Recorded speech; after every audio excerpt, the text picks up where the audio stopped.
Thank you for coming and joining our session for today. For today, our topic is time management and productivity, essentials for work-life balance. I'm Angela Mendoza. I will be co-hosting the session. Okay, the session will be presented by a good friend and esteemed colleague and my executive coach, Laarni Guevara. Okay, let's go to the next few slides. So we have a bit of an icebreaker or a reflection question for all of us. Let's go to the icebreaker first. Just a bit of a reflection question actually for everyone. How many hours of rest is ideal for you in a day? Do you only rest during weekends? I hope not, but please place in the chat. 8 hours of rest. Aside from sleep.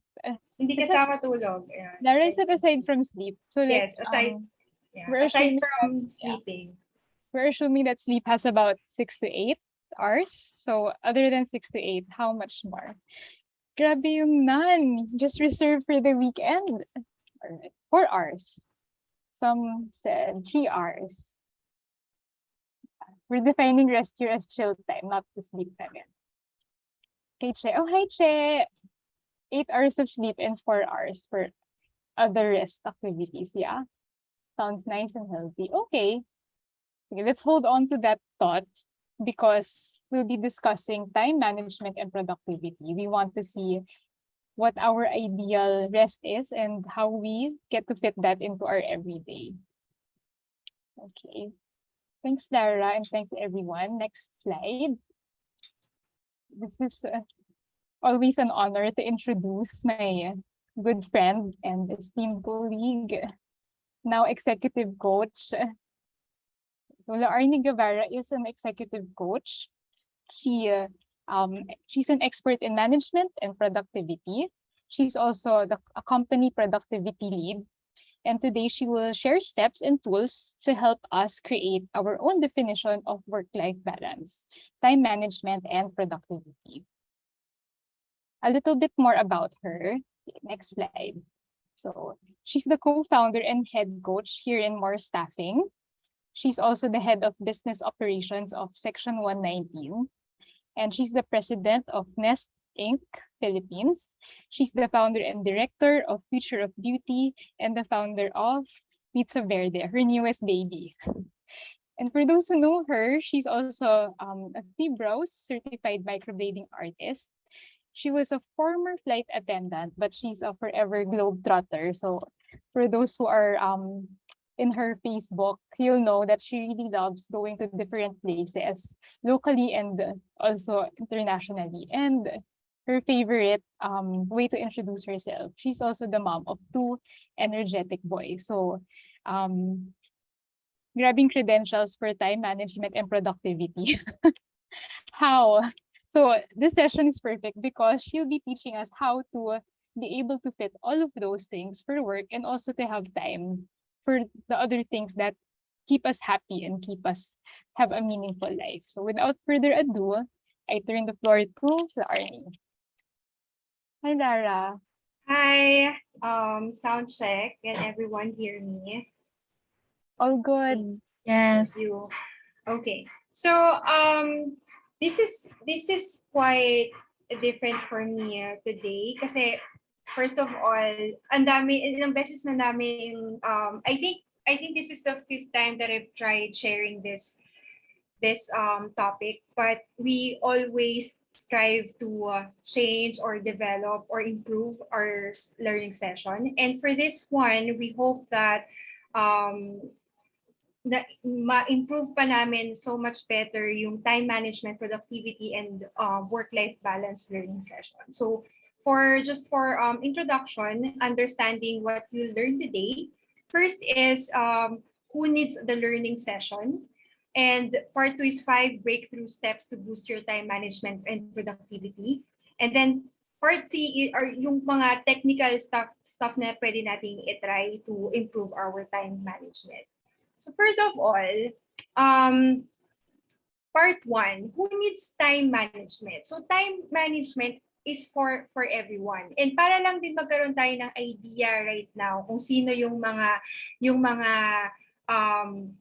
ano yung mga level ng time management skills and productivity skills natin right now. Meron ditong 4 levels. So sinasabi, novice, practitioner, expert, and ninja. Dun sa mga sa participants natin ngayon, can you type 1 if you think you're a novice sa time management? And then 2 if you're a practitioner, and 3 expert, and then 4 ninja. Without explanation or without definition kung ano muna tong mga levels na to.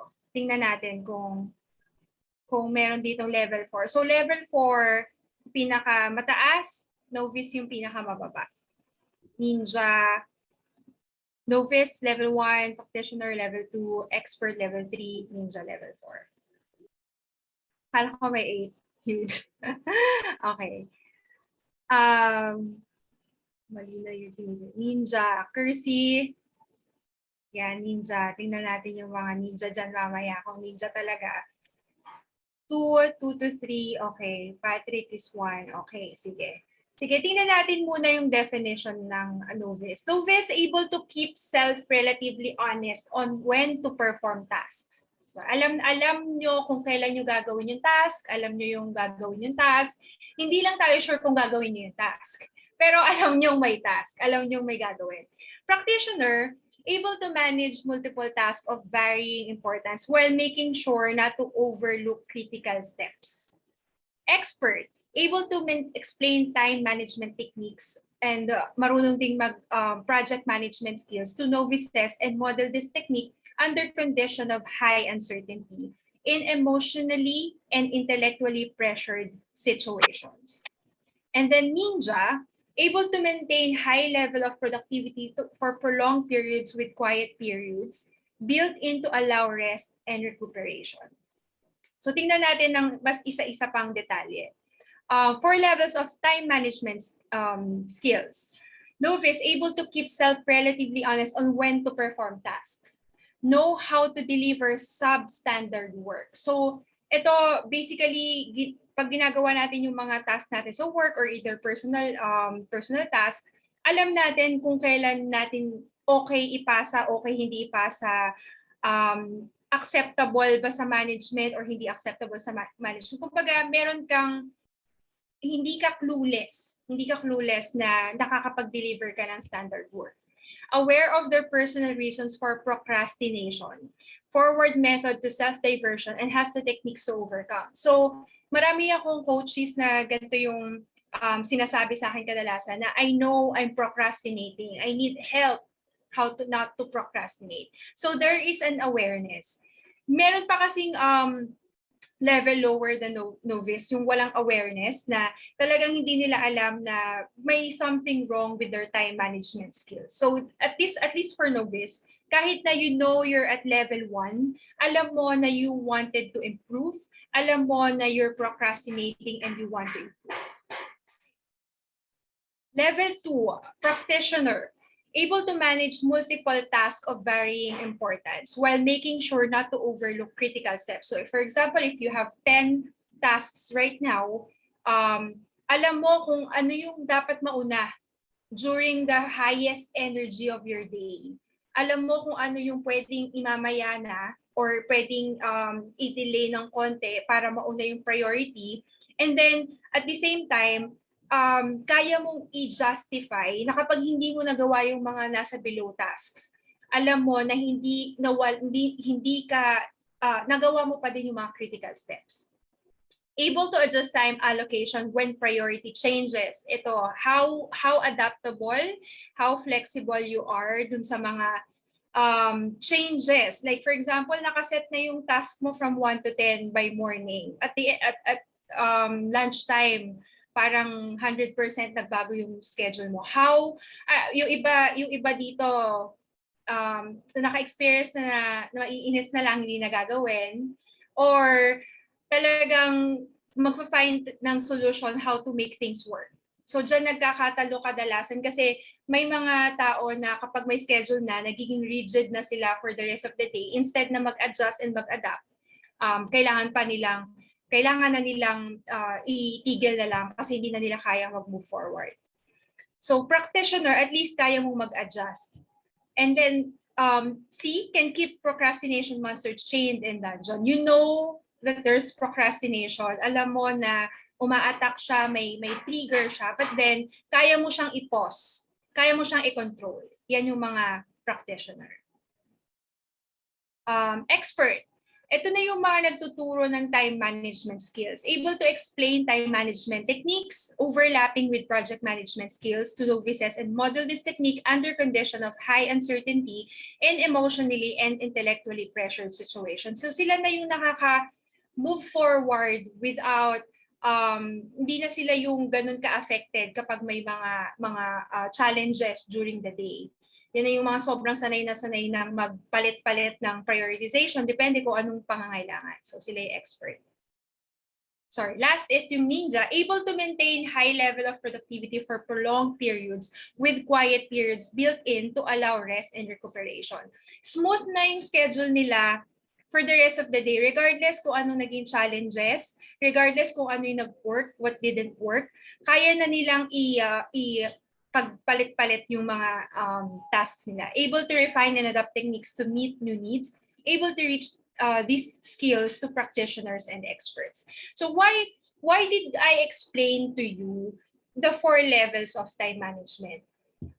Kasi minsan, we think that hindi natin kailangan yung time management kasi parang ang taas-taas na ng level nung iba. Parang ang hirap ng habulin. So kung nasa naman tayong situation right now, for example, natapos na ako sa level 1, nakapag-practice ako, naging practitioner ako, I am still working on my time management. So for example, personal experience, I'm in expert level right now, let's say 3. Kasi masasabi kong 3 kasi I can share this skill to someone. I can coach, I can mentor time management to someone. Pero in my level, I'm still aiming for the ninja mode. So regardless kung nasang level kayo right now, please know that you are continuously growing and learning, and may maraming matutulong kapag nag-practice kayo na nag-practice. Before I move forward sa productivity, levels of productivity, given the definition na sinare ko kanina, can you answer the poll kung talagang novice, practitioner, expert in ninja? Just so I know ano yung mga level of participants natin right now. Paki-screenshot to, pati yung mga pangalan. Joke lang. Tingnan natin. Okay. 8 of 16, participate 9. Sagot pa kayo. Tingnan natin kung anong may 16, may 6 pa, hindi sumasagot. Let's see gaano kagaling ang mga participants natin right now.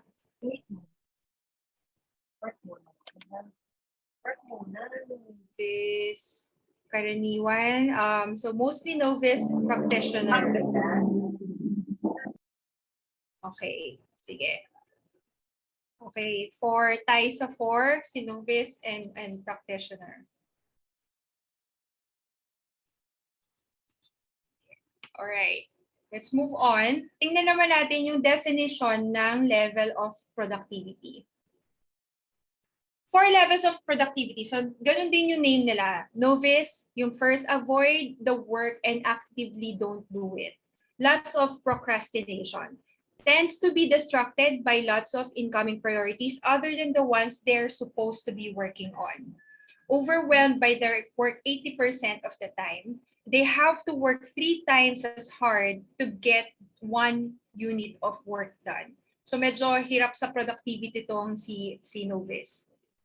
Part 2, level 2 practitioner. This is where they're doing the work they should be doing what is required. So parang sakto lang, napapractice lang yung productivity. Level 3 is expert. This is where people are starting to be disciplined with their work. They have a structured approach on how to manage their quarter, their week, and their day. Ninja. People do valuable work that is crucial to their specific role. They work on a core category or a key project in a deliberate way on a consistent basis. Inspired work is game-changing work. This is where you will create ideas or find actions that make the difference. In game-changing work, you can do 1 unit of work and have 50 units of output.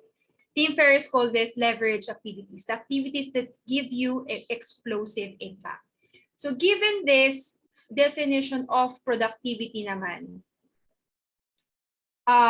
please answer the poll, anong level kayo sa productivity right now. So your answer in time management can be different in productivity level. Pwede kayong mas productive during the time na nag-work, pero hindi kayo ganun kagaling sa time management. Pwede naman na ang galing nyo mag-manage ng time, pero hindi ganun ka-productive like 80% of the time. Okay. Okay, so yan yung result natin. We have 5 practitioners, 5 experts, and 2 ninjas. Okay. So, given that we identified saan tayo banda sa time management and productivity, it will help us with the awareness na ano yung next step natin, di ba? Ano yung moving forward steps natin para mas maging umangat yung level, mag-improve, makatulong sa ibang team members kung leader ka, or makapagturo sa ibang tao. So, gawin naman natin tong baliktad na question. Given na natapos nating tanungin yung productivity and time management, ano naman yung, gaano ka naman kapagod ngayon? Tingnan natin. Ano yung level of pagod nyo today at this exact hour? Kung i-rate mo yung pagod mo, from 1 to 5, 5 being the most tired. May pagod na, may average is, okay, so may 3, hindi naman sakto lang. Sa bagay, hapon na rin, pero walang super duper, konting 4. Okay, sige. Yan yung result natin. And why are we asking? Why did I ask? Why did I survey for your level, your time management skill level, your productivity level as an introduction, and gaano kayo kapagod? Kasi dito natin gustong hanapin yung balanse ng how do we want our day to go in terms of productivity, time management, and yung gusto nating matira para sa sarili natin. If you have family, ano yung gusto mong energy matira for your family? Ano yung gusto mong matirang energy for your husband, for your kids? Ano yung gusto mong matirang energy for yourself?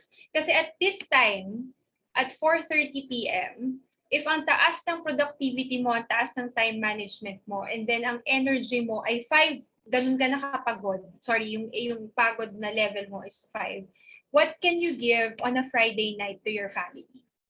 What can you do for yourself on a Friday night? Ano yung pwede nating gawin mamaya with our loved ones, with our friends, or kahit yung mga hindi lumalabas sa bahay lang, ano yung pwede nating gawin kung wala nang natitirang energy? So that's why we are targeting, and hopefully i-consider nyo tong thought na to. I'm not saying na babaan natin yung level or taas na natin konti, but consider the thought of reaching an 80% average weekly goal. And why 80%, and why am I suggesting this? Kasi we wanted to make sure na nag-i-improve tayo sa time management and productivity. At the same time, we're still experiencing work-life balance. Kanina, during a ground-up coaching session, may sinabi yung isang member na unfortunately daw hindi siya 200%, 80% lang daw siya kanina during our call. So, nagulat ako. Yun, Nagulat ako kasi hindi, medyo parang na-feel ko parang sad siya doon sa 80% siya kanina. But then, if you come to think of it, 'di ba? Parang how high, how low is 80%, 'di ba? Parang if you're aiming 100% daily, every week, every month, ano yung pagod na mararamdaman natin at the end of the year or kahit at the end of the month lang, 'di ba? So my invitation for you is to find your weekly average goal. And right now, what I'm doing sa personal practice ko ngayon is 80%. I wanted to keep it at 80%. It's not too, it's lower than my usual expectation, self-expectation, but I'm sinadya ko talagang pababain ng 80% yung goal ko right now. And why are we not targeting 100%, diba? Kasi nakakapagod. We want to be productive enough, good with time management enough, with work-life balance, and with enough energy for our family, friends, and para sa sarili natin. So, gusto ko din i-mention yung 80% kasi grabe yung kaya ko gusto ko I'm inviting you to think about 80% kasi grabe yung 80-20 rule, 'di ba? Na influence ni Wilfredo Pareto, an Italian economist, observed that siya yung nag-start ng 80-20 rule. Observed that 20% of pea pods in his garden produced 80% of the peas. He then applied the same logic to land distribution in Italy and found that 80% of the land was owned by 20% of the population. And then in 1949, an American economist at Harvard rediscovered this rule after World War II. Then in 1979, British author Richard Koch wrote the best-selling book, The 80-20 Principle. So in terms of productivity discussion, you can use the 80-20% rule to prioritize the tasks that you need to get done during the day. The idea is that your entire task list, completing 20% of those tasks will result in 80% of the impact you can create for that day. Pero meron yan, merong way para gawin yan. Kasi kapag hindi naka-arrange yung task list mo, tapos ginawa mo yung 20% sa taas at hindi siya yung priority, hindi natin ma-accomplish yung 80%. So later on, we will do an activity kung paano natin ma-achieve na pag ginawa natin yung top 20%, magkaka-result ng 80%. Another example why I highly motivate you to think about aiming for 80. Pwede yan 80 to 90, yung mga high achiever natin ditong member. Pwede mo yan i-90. Wag lang consistently. Kumbaga, baka Monday, Tuesday, 90, Wednesday, nag-60% ka, naiyak ka na. Parang galit na galit ka na sa sarili mo kasi 60%. Pero pag in-average mo, at the end of the week, 80 pa rin naman. So, maghintay tayo ng average. May mga ganyan talagang galit na sa sarili pag hindi nagiging, pag below 75. Hindi nila na-realize, kahapon, 100% ako ngayon 90, bukas 50. Ganun talaga, may ups and downs. Or other examples, kaya gustong-gusto ko ito, 80% of results are caused by 20% of thinking and planning.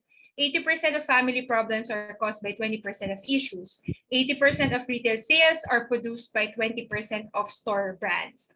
80% of website traffic comes from 20% of content, and 80% of companies' output is produced by 20% of its workers. So, ang daming justify ng 80-20 rule.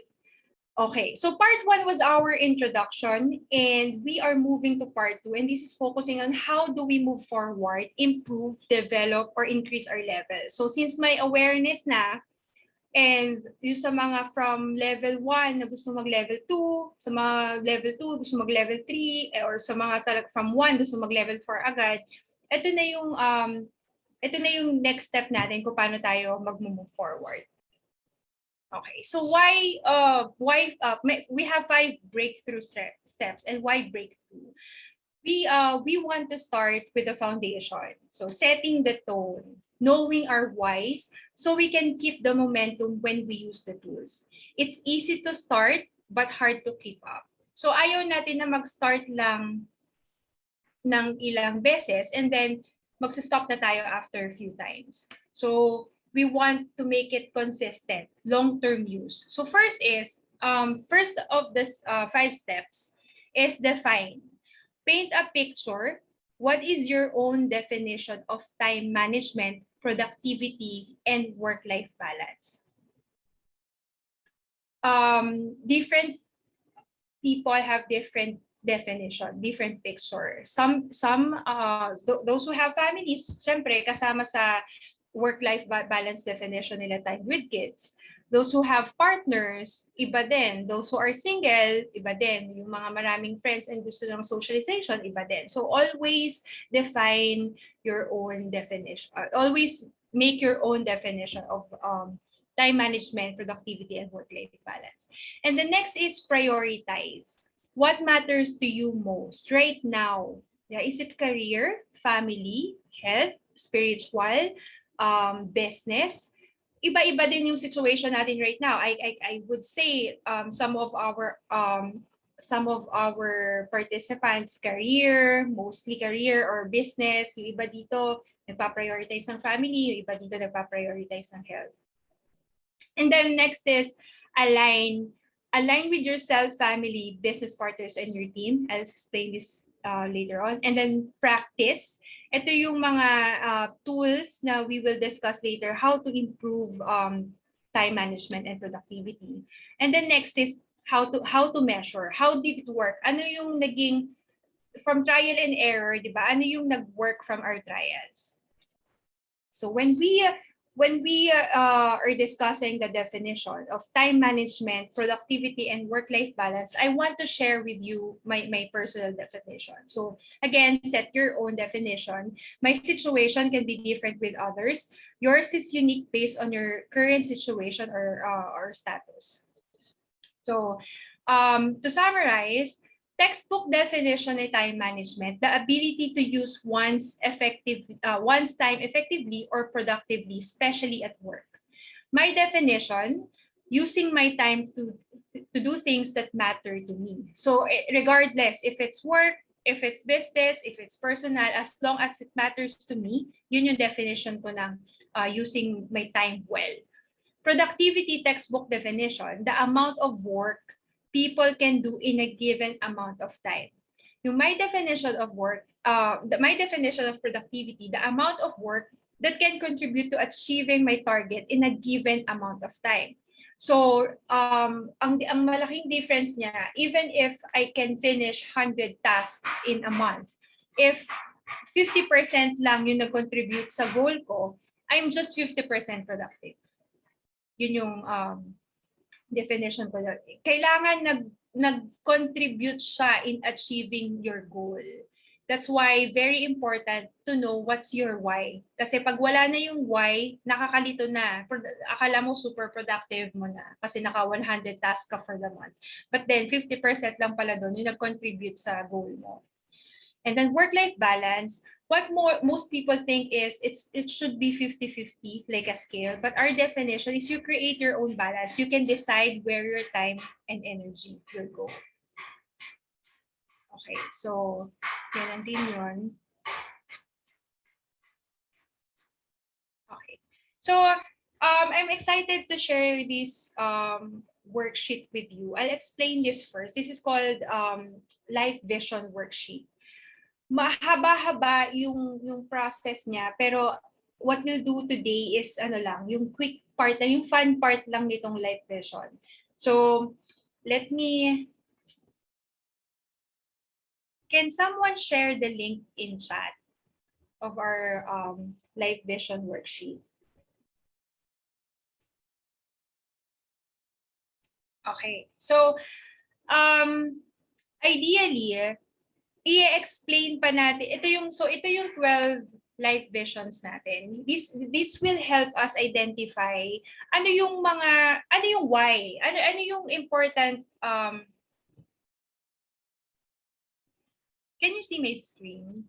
Sheet siya. Okay. Yes. So ang complete ang complete worksheet nito, may explain pa tayo dito what do we believe in, what is fitness and health, why do we want to improve it, may mga ganun pang messages. Pero for the sake of limited time, we are going to just answer yung mga ratings lang muna natin. And the goal is we want to understand where is our focus? So before tayo magkaroon ng time management and productivity promises after this learning session is ano ba talaga yung gusto nating i-prioritize right now ngayong second half of the year. So sinasabi na meron tayong 12 part of life vision. Usually nakafocus tayo sa finance, career, business, and financial life. Ito lang usually yung naka-highlight sa atin, hindi na natin tinitingnan yung iba. But when we look at other part of the life vision, if your health and fitness is suffering, kahit gaano kataas yung business, kahit gaano kataas yung financial life, if you're sick, you're sick. Kahit gaano kadami savings mo, if you're sick, naubos yung savings. Same thing, pag sobrang taas ng career, nalimutan yung love relationships, nagkakaroon ng sacrifices. So, we want to see kung ano yung rating nyo right now. So, the way we will do it, you will be grouped into five members per breakout room. And then you identify kung sino na lang si participant 1 to 5 and open the tab kung anong room number nyo. And then discuss amongst yourselves, diba? Parang ano yung current score ko right now sa health and fitness? Sabihin ko sana 10, kaya lang may cancer ako right now. So 4 out of 10 to ha. Okay, so 4. Ano yung how willing are you to increase your score? Syempre 10. Yan yung priority ko right now. So ganyan yung sasagutin. And then, lagyan ko lang to ng, for example, ng Lara. Yan. So, let's see kung ano yung masasagot natin. Patulong na lang ako sa breakout. I'll join the rooms para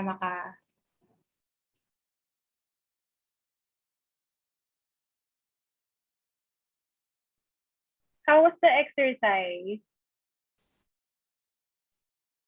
Okay naman. Mahirap. Mas mahirap Di ba? yata yung pag-explain mo eh. Yun yung mahirap, yung i-explain namin. Gagawin ka namin. Hindi naman. Ay, hindi naman. Buti na lang.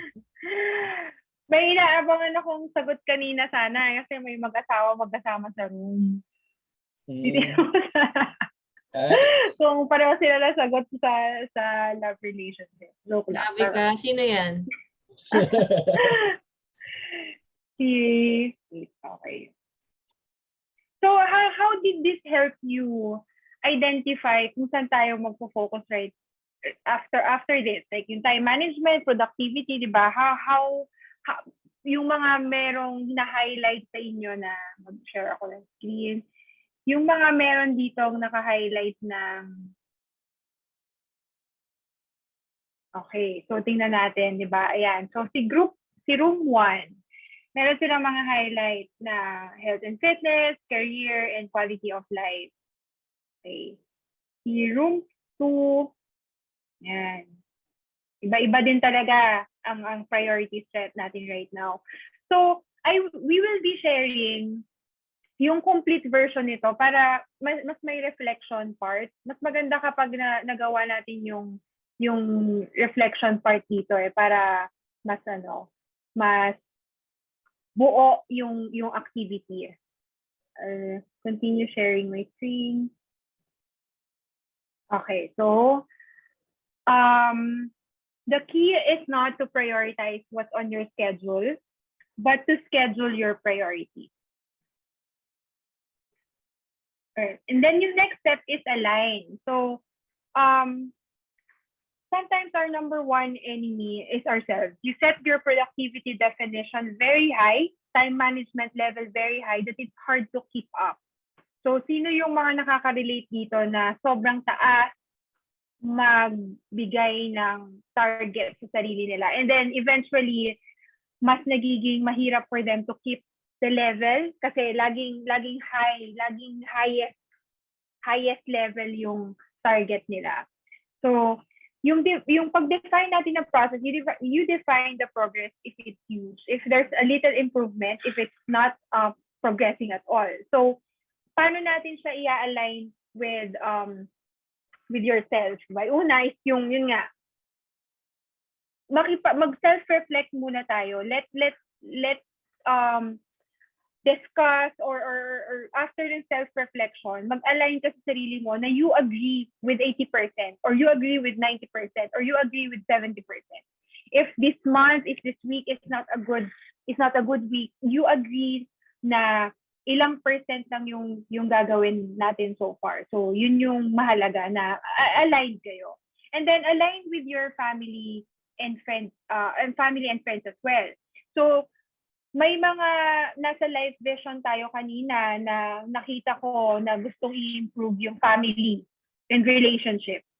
So, nag-promise kayo na, moving forward, I'll spend 2 hours a day staying with my kids. Or I'll spend an hour a day, 2 hours a day, having a date with my partner. Tapos hindi nyo in-align. Nag-schedule sila lang ibang schedule nila. So, ikaw lang pala yung may target at that time. Hindi mo in-align, hindi kayo nagkaroon ng management ng expectations. So, ikaw yung tinry mong baguhin, tinry mo improve, hindi nag-work out kasi hindi alam ng other relatives mo, ng family mo, ng partners mo na may ganun ka palang goal. So, importante na align. And, if ang gusto nyong i-develop in the future or in the next few weeks or months is yung career, financial life, businesses, align with your management. Meron ka na palang goal to change position, gusto mong mag-improve, gusto mo ng growth plan, gusto mong ma-promote, gusto mong mag-increase. Then, talk to the people and culture team or yung management mo, ano yung pwede kong magawa para ma-achieve ko tong goal na to. Kasi without aligning that expectations with them, ikaw lang yung nag-hope. Wala silang idea na yun na pala yung goal mo. What if akala nila gusto mo lang na magtire-diretso ka lang dyan, chill ka lang dyan, kasi may mga taong gano'n naman. Gusto nila mag-keep muna as is, diba? So, yun. Next is, ang next natin is yung practice. Here comes the work. We recently discussed the soft part. Yun yung kanina, understanding our why, ano yung mga priorities natin in the future. And as we find out yung why natin, now is our time to establish, in-establish na rin natin yung reason natin. Now is the time for the actual work. Ano yung mga pwedeng makatulong sa atin na tools to support our goal to improve our time management and productivity. So let's start in first step, which is looking at our habits. Our habits are tied to how successful we are with time management and productivity.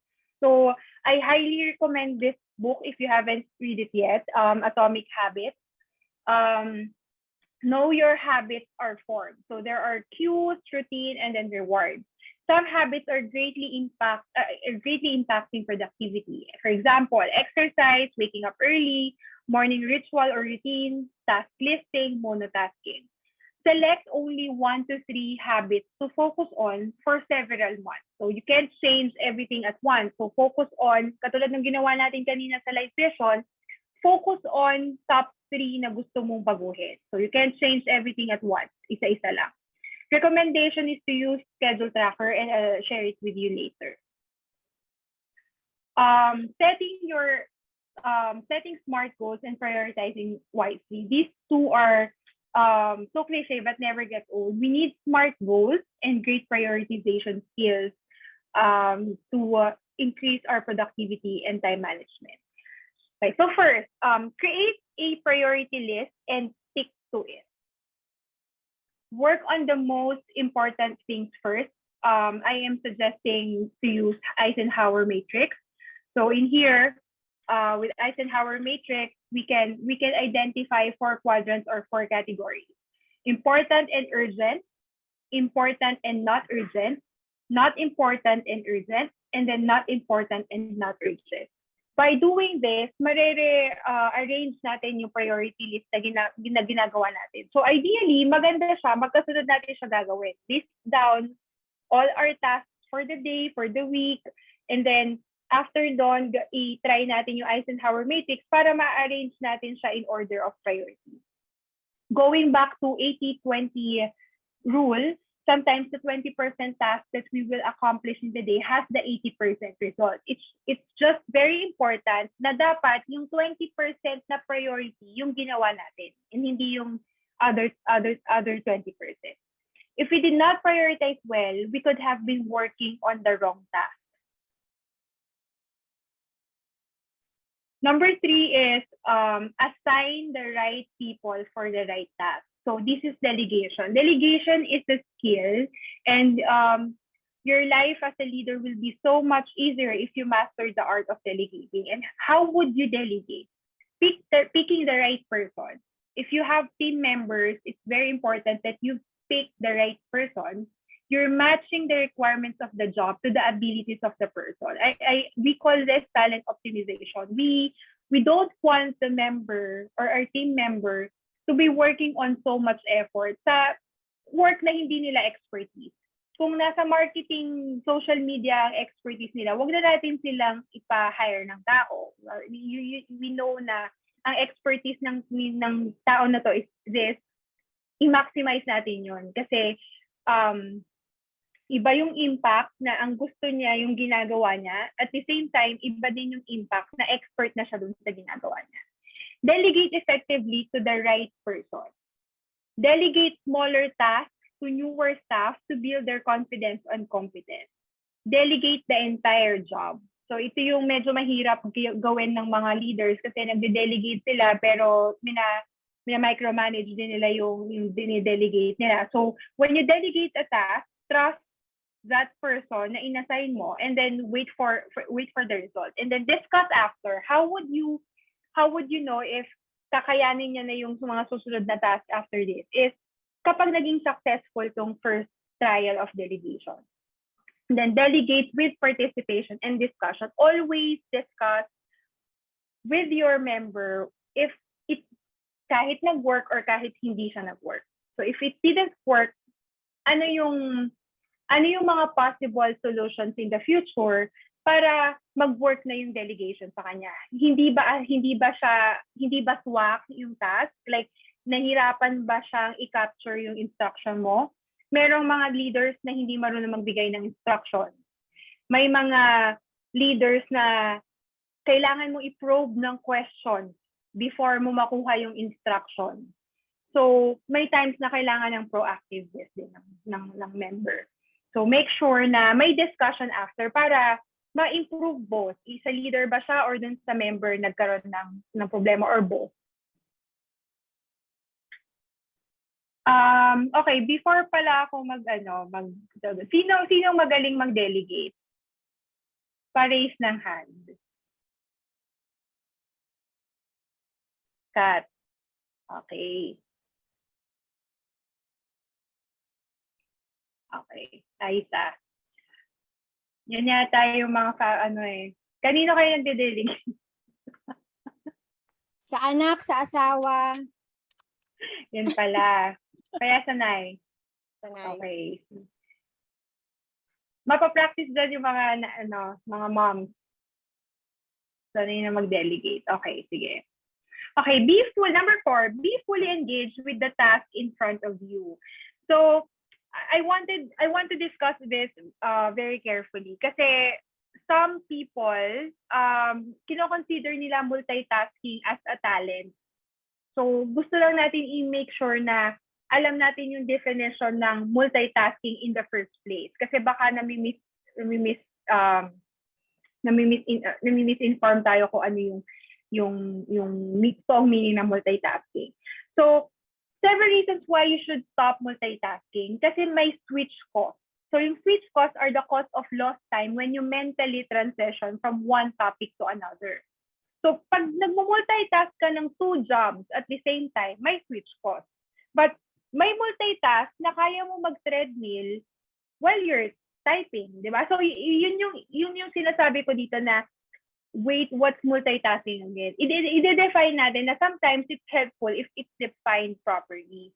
Nakakapag-exercise ka while you're watching Netflix, di ba? Hindi ka naging stagnant masyado, hindi nakaka-guilty masyado yung pagre-relax mo kasi may effect yung pagte-treadmill mo habang or nagpag-bike mo habang stationary bike habang nanonood. Pero pag two tasks at the same time, tapos magkaiba pa siya ng subject or magkaiba pa siya ng topic, yun yung mahirap kasi may switch cost. Your brain is not a fan, hindi siya on and off. So sometimes, tumatagal lang ng 15 minutes ang switching cost. So kung mabilis na kung medyo gamay mo yung work, it can be as less as 3 minutes, pero sometimes as high as 15 minutes yung switching cost. So be careful when you multitask. Instead na baka maging mas productive, mas maging less productive. More tasks, more mistakes. Pag magkakasama na sila. Multitasking causes anxiety. Yun nga, kapag nagkakaroon na hindi ka patapos dun sa iba, nasusulat ka pa lang, biglang may naisip kang gawin dun sa kabila, gagawin mo yon. So, at the end, wala tayong natatapos kapag ganun yung nangyayari. Creativity is inhibited.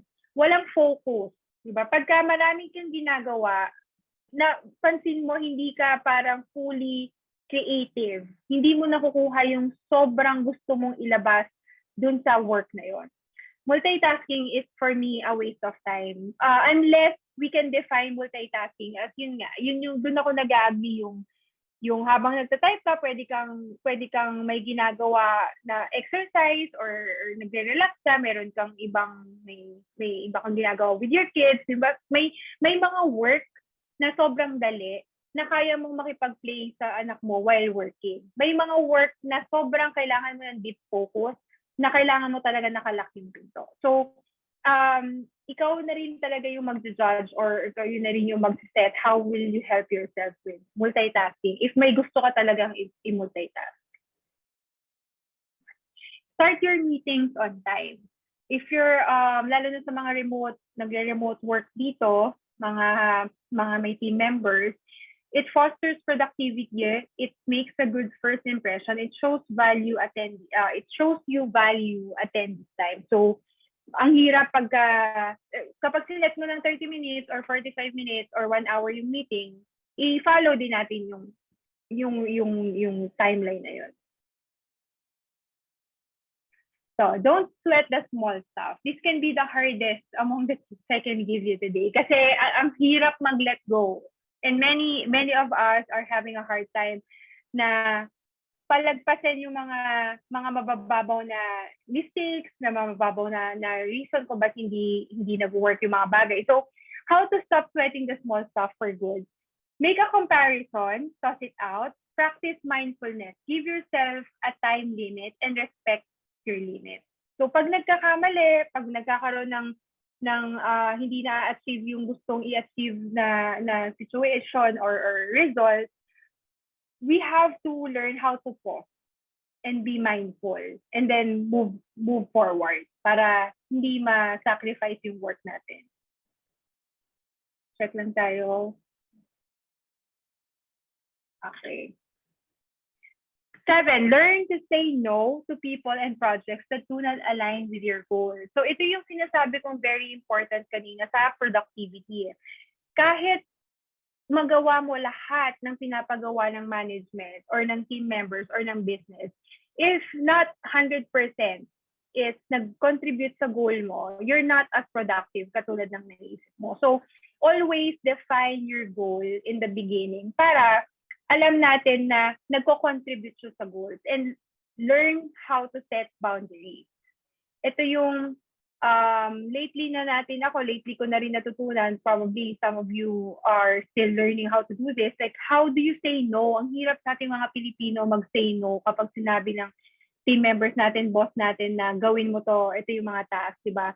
15 minutes before time, 15 minutes before mag-off before ka mag-out, may mga sasabihin pang gagawin. And how do you say, bukas ko na to tatapusin? How confident are you na kaya mo mag-say no? Kasi you have to respect your own time. If you don't respect your own time, hindi na rin yan i-respect ng ibang tao. Pag nalaman ng management na or ng ibang ka-work mo na kahit naman anong oras mo ibigay sa kanya yung task, gagawin pa din niya, masasanay na sila, di ba? Tinrain mo silang gawin yun eh. So, it's never too late. Kahit medyo nahirapan na kayo mag-set ng boundaries, slowly but surely, pwede kayong mag-set ng boundaries nyo. And then 8, planning the week ahead. Advantages of planning the week ahead: you can keep track of all your responsibilities at any moment. You can get used to focusing on important activities. You can increase your productivity and madaling mag-adjust if week long yung plan. And then number 9, have a break, self-care. I would like to ask sa team chat natin, sa participants, what are your practices ng self-care? Okay. What's your best self-care hack? Sleep, massage. Mani pwede sleep Zumba, wow. Netflix. Ako din ngayon Netflix. Journal time. Shopee. Okay. So, food. Okay. All work and no play leads nowhere. So make sure to celebrate small wins every day, every single day, every week. Kung mas malalaki, 'di ba, yung mga Shopee Boodle ni Aiza. Kung yung mga daily, yung mga food, weekly kapag talagang maganda, 'di ba, may mga rewards. Take breaks, refresh, and come back rejuvenated. Keep it simple and separated. Do not feel guilty when taking a rest. Kasi kapag nag-rest ka kunwari, tas guilty ka naman, hindi mo rin na-enjoy yung time mo. Okay. Stop working overtime. Don't over-compromise and work later. Working overtime doesn't necessarily mean you work good. Spend time on efficiency rather than back-breaking hard work. Work smart, not hard. Sino dito ang fan ng overtime?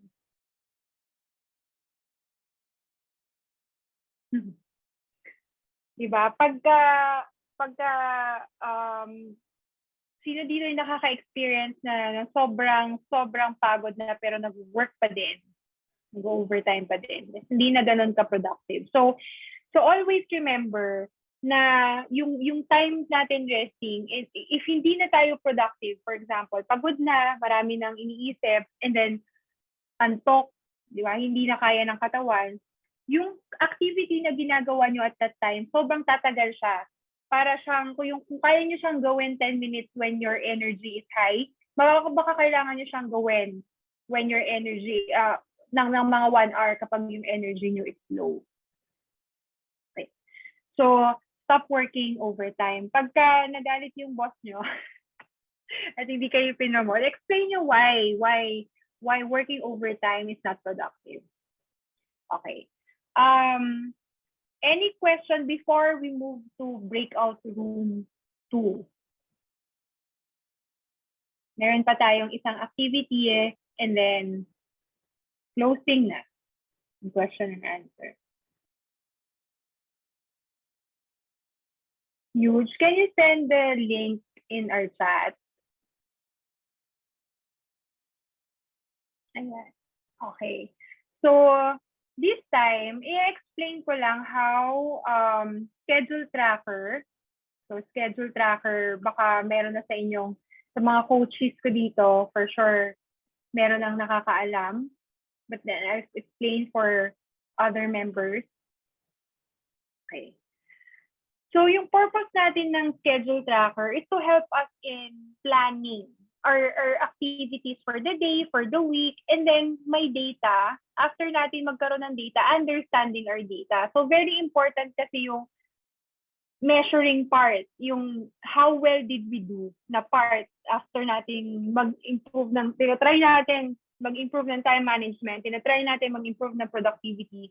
But after nun, hindi natin alam kung how successful were we dun sa pag-improve na yon.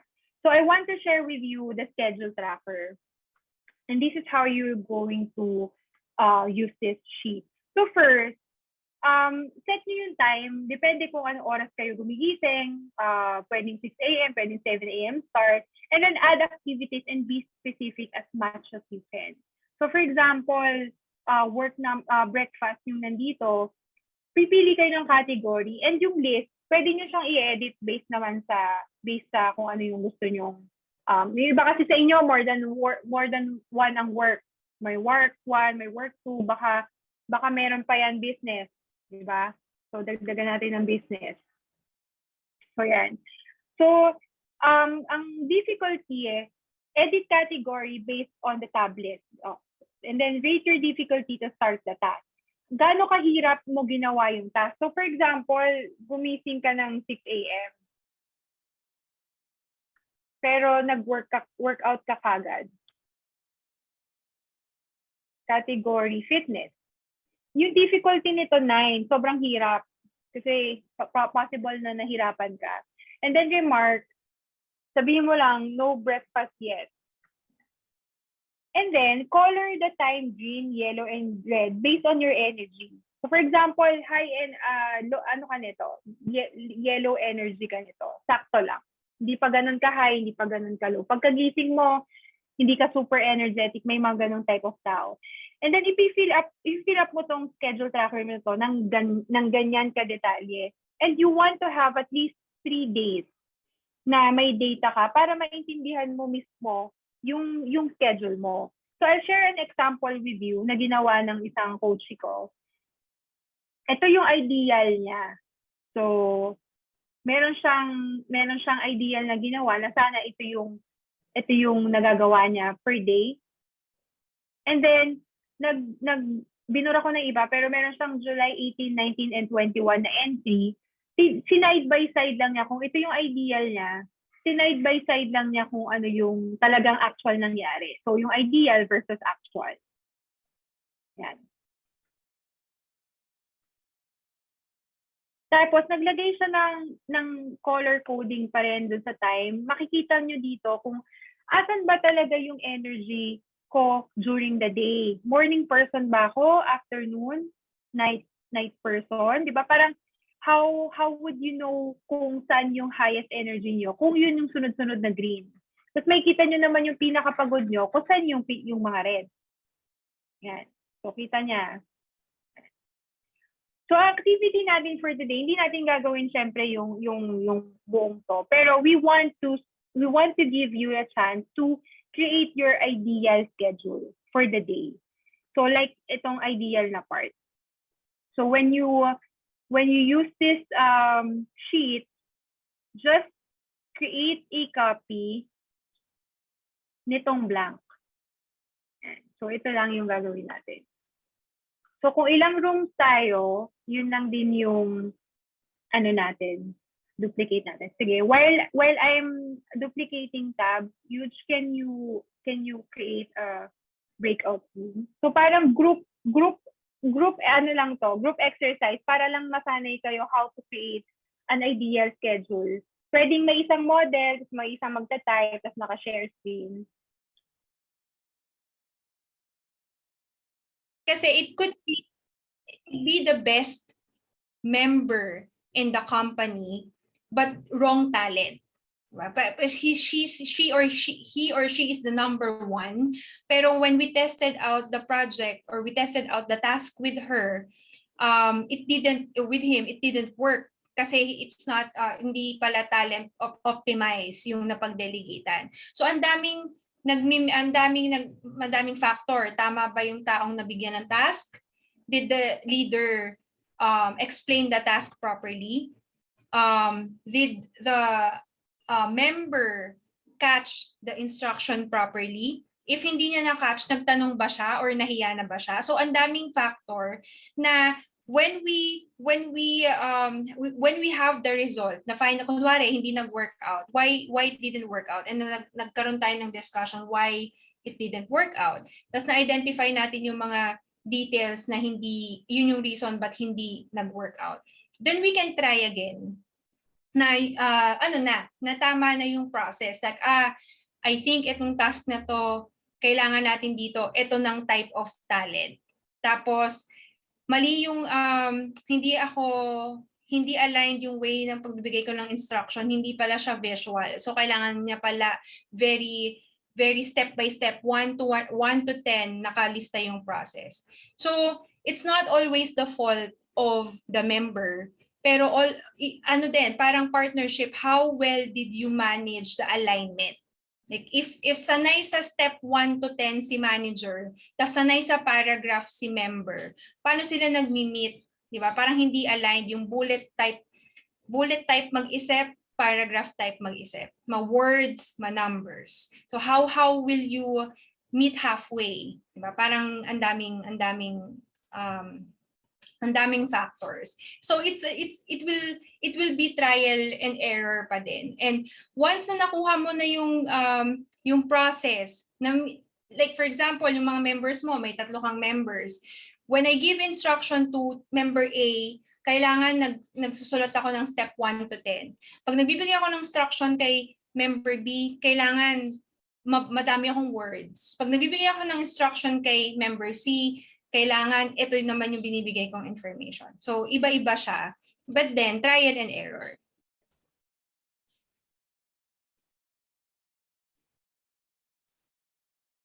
Okay, meron pa ba?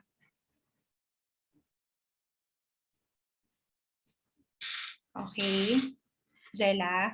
Kung wala ng questions, stop muna natin yung pag-share screen. Let's take a group photo. Ay, sino kaya yan? Parang kahon ko ka. Ikaw na muna. Ano lang. Sige, pa-share muna ako huge na ng link for the next session para makapag-sign up din yung mga participants natin ngayon. So, we'd like to invite you for next learning session. It's going to be about basic social media management. Yung speaker natin, yung pangalan daw niya ay Angela Mendoza Flores. Para siyang lamang na 1 ligo sa akin ngayon.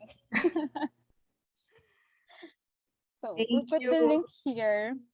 Please sign up. Share din natin sa mga family and friends natin. Tayo mga Pinoy, very exposed tayo sa social media as users, as consumers. So for the following learning session, we'll put on a different hat as content creator, as brand manager, social media manager. So yun, marami tayong itatackle din ng mga tips and tools for the next session. Okay, ayun yung link sa chat. Pa-sign up na lang.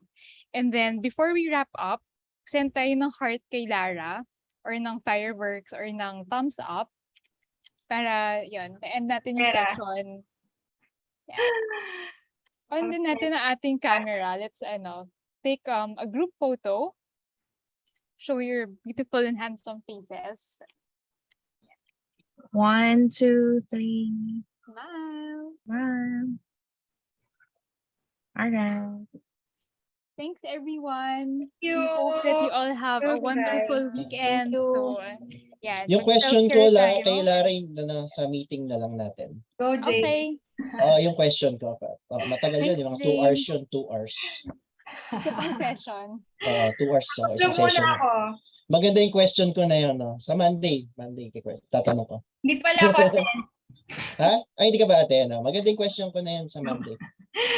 Okay, bye-bye. Bye everyone. Bye. Thank you. Bye-bye.